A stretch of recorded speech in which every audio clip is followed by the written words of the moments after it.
So when did golf happen to you?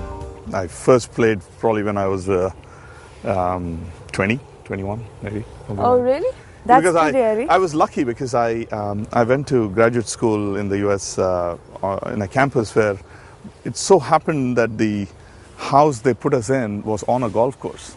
So the number of stories I hear of that kind are so many on the course, because a large number of people either had their window crushed by a golf ball and realize you may as well pick it up because you'll feel less and less bad about such incidents. Exactly. And it was hilarious because I think prior to that I had probably never even held a golf club.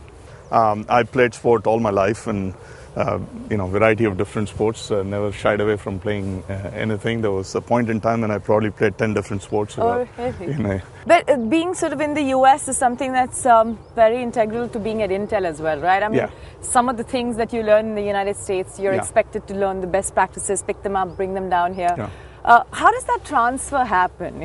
I mean, I know in your business transfer pricing is talked about, but I'd be very curious to know how does transferring of talent take place? I think some of it gets anchored by the conduct of people who've been in the system, people who've done things before. Because I think while there is a great deal of emphasis on training and getting people to understand how things are done and so on, I think it is the observations that people make of other people that are most powerful. So I think as you expand your business in India, or you set up something new, you start a design center, you start a sales and marketing operation, I think a lot of your day-to-day conduct is what actually rubs off in the rest of the organization. Because the one thing that you recognize is that people are always listening to you, always watching every move you make, and so on. What is the theory in India today about motivating people besides just the motivation coming from the leaders? I think the most important dynamic that one has to understand in India is the tremendously changing demographic. I think it is repeated often, but you sort of sense that on a daily basis as you get more and more younger people with very different sort of desires and their own outlook of life coming into the workplace. And I think while motivational speakers and some of your canned internal training and all of that sort of sets a baseline, I think a lot of what people actually gain from is looking at organizations and their ability to transform and evolve as the world around them changes. And I think that becomes a very critical part of any organization. And leadership itself. Yes. Okay, great. Come take your shot.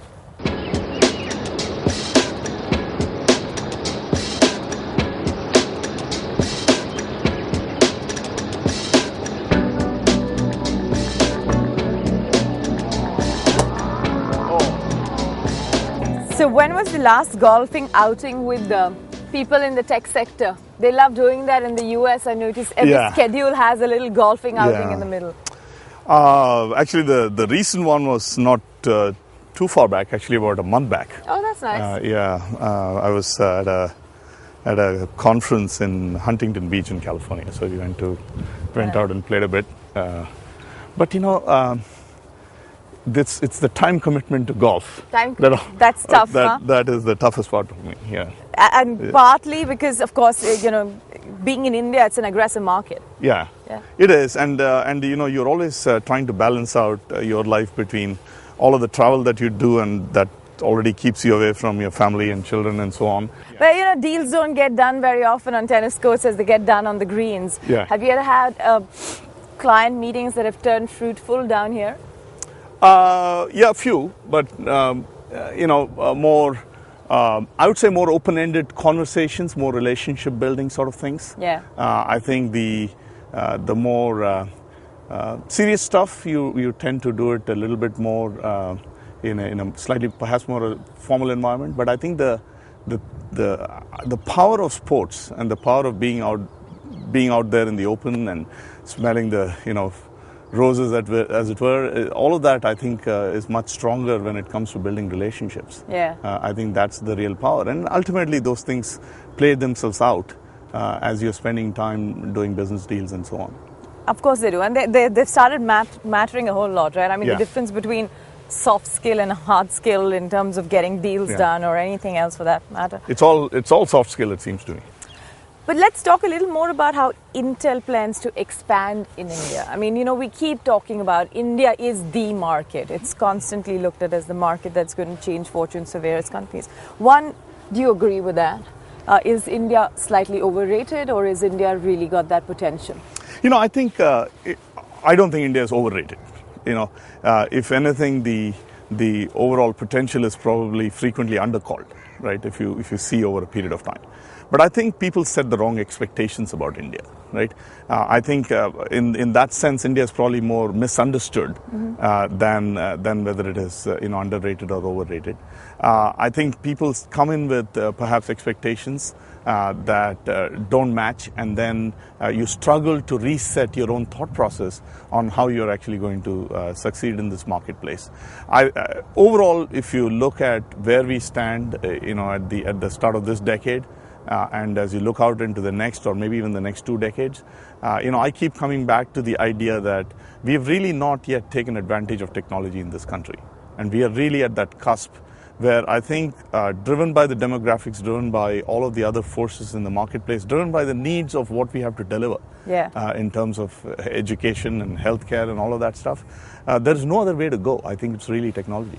I'd just be curious, are you disillusioned by the way business is being done in India today? There's a huge amount of frustration around policy, delivering the goods, whether it's FDI and so on. What does all of this mean to you as a leader? I think for us, the desire to influence policy making positively on areas that are closer to us, things that we can actually contribute to, continues to remain a very key part of what we actually do. Yeah. I think what we would certainly encourage the ecosystem and the government and everybody else that is involved in it is that we can create a lot of policy.